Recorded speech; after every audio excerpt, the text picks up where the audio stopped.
الحمد لله رب العالمين. الصلاة والسلام على أشرف المرسلين وعلى آله وأصحابه أجمعين. أما بعد، فأعوذ بالله من الشيطان الرجيم. بسم الله الرحمن الرحيم. فويل للمصلين الذين هم عن صلاتهم ساهون. صدق الله العظيم. وقال النبي صلى الله عليه وسلم: الصلاة عماد الدين من أقامها فقد أقام الدين.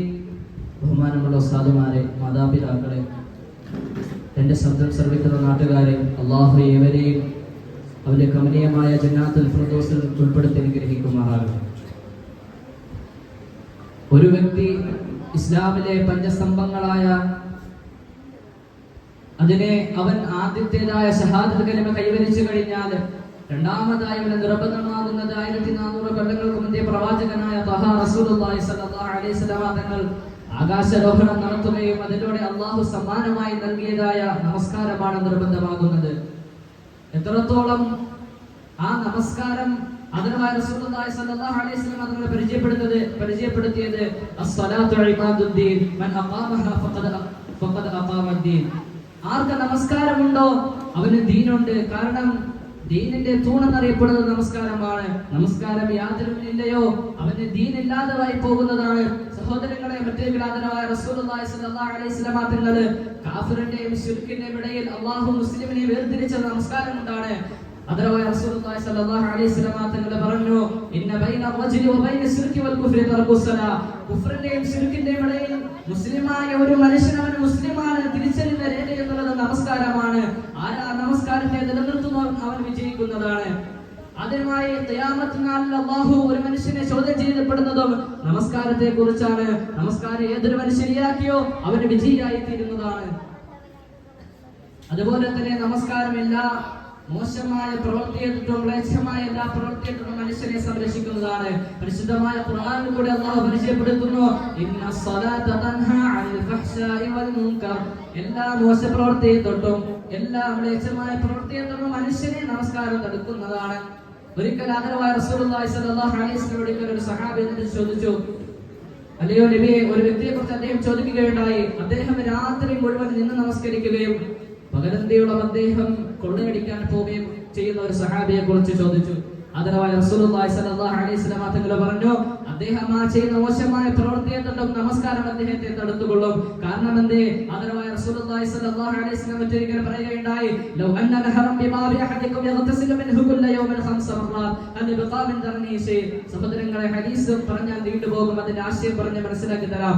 ആദരവായ റസൂലുള്ളാഹി സ്വല്ലല്ലാഹു അലൈഹി വസല്ലം തങ്ങൾ സഹാബാക്കളോട് പറയുന്ന സന്ദർഭമുണ്ട്: അല്ലയോ സഹാബാ കിറാം, ഒരു മനുഷ്യന്റെ വീടിന്റെ വാതിലിൽ കൂടി ഒഴുകുന്ന ഒരു നദിയിൽ ആ മനുഷ്യൻ 5 നേരം കുളിച്ചാൽ അദ്ദേഹത്തിന്റെ ശരീരത്തിന്റെ അഴുക്കുകൾ ശേഷിക്കുമോ? സഹാബാക്കൾ ഒന്നടക്കം വിളിച്ചു പറഞ്ഞു: ലാ യബ്ഖാ മിൻ ദർനീശി. ഇല്ല നബിയെ, ഒരു അഴുക്ക് പോലും ശേഷിക്കുകയില്ല. സഹോദരങ്ങളെ, ആദരവായ റസൂലുള്ളാഹി സ്വല്ലല്ലാഹു അലൈഹി വസല്ലം പരിചയപ്പെടുത്തുകയാണ്: ഇതുപോലെയാണ് ഒരു മനുഷ്യന്റെ 5 നേരത്തെ നമസ്കാരം.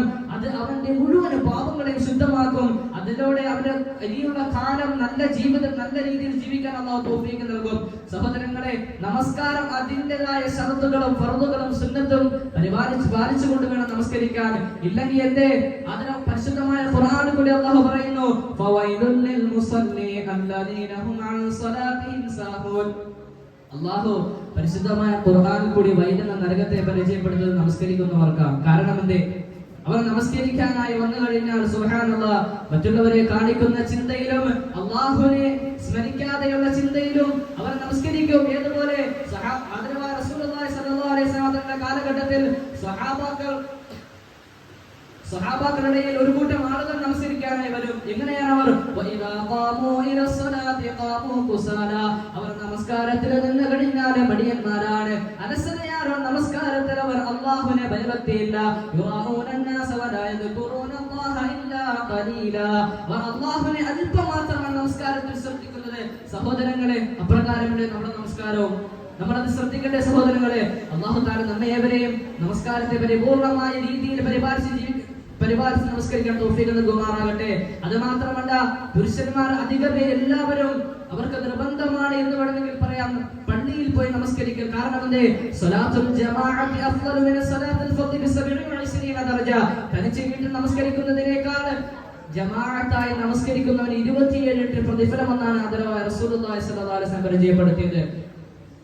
പള്ളിയിൽ പോകുന്നതിന്റെ മഹത്വം എത്രത്തോളം എന്ന് വെച്ചാൽ, ഒരിക്കലും മഹാനായ ഇബ്നു ഉമ്മ മക്തൂം റളിയല്ലാഹു അൻഹു നബിയുടെ അടുക്കൽ വന്നിട്ട് ചോദിച്ചു, അല്ലയോ പ്രവാചകരെ, എനിക്ക് കണ്ണ് കാണത്തില്ല നബിയെ, എനിക്ക് പള്ളിയിൽ വരാൻ കഴിയത്തില്ല നബിയെ. നബി അതിന് പ്രതിവിധി എന്താണ്? നബി സല്ലല്ലാഹു അലൈഹി വസല്ലം തങ്ങൾ പറഞ്ഞു, ഓ ഇബ്നു ഉമ്മ മക്തൂമേ, നീ ബാങ്ക് വിളി കേൾക്കുന്നുണ്ടോ? എന്നാൽ നീ മുട്ടിൽ ഇഴഞ്ഞിട്ടാണെങ്കിലും ശരി നീ പള്ളിയിൽ വരണമെന്നാണ്. സഹോദരങ്ങളെ, ജമാഅത്തിന്റെ ശ്രേഷ്ഠത അത് എത്രത്തോളം വലുതാണെന്ന് അറിയിക്കുന്നതായ ചരിത്രമാണ്. നമ്മൾ ആരും മറക്കരുത്. പുരുഷന്മാർ അധികമേലും എല്ലാവരും പള്ളിയിൽ പോയി ജമാഅത്തായി നിസ്കരിക്കാൻ പരിശ്രമിക്കണം. അതുപോലെ തന്നെ നമസ്കാരത്തിന്റെ ശർത്തും ഫർളും സുന്നത്തും, അതുപോലെ തന്നെ നമസ്കാരത്തിൽ അധികമായി എപ്പോഴും അല്ലാഹുവിനെ ഭയത്താൽ കൂടി നമസ്കരിക്കാൻ അല്ലാഹു തൗഫീഖ് നൽകുമാറാകട്ടെ. ഇത്രയും പറഞ്ഞുകൊണ്ട് പ്രസംഗത്തിനെ അവസാനിപ്പിക്കുന്നു. അൽഹംദുലില്ലാഹി റബ്ബിൽ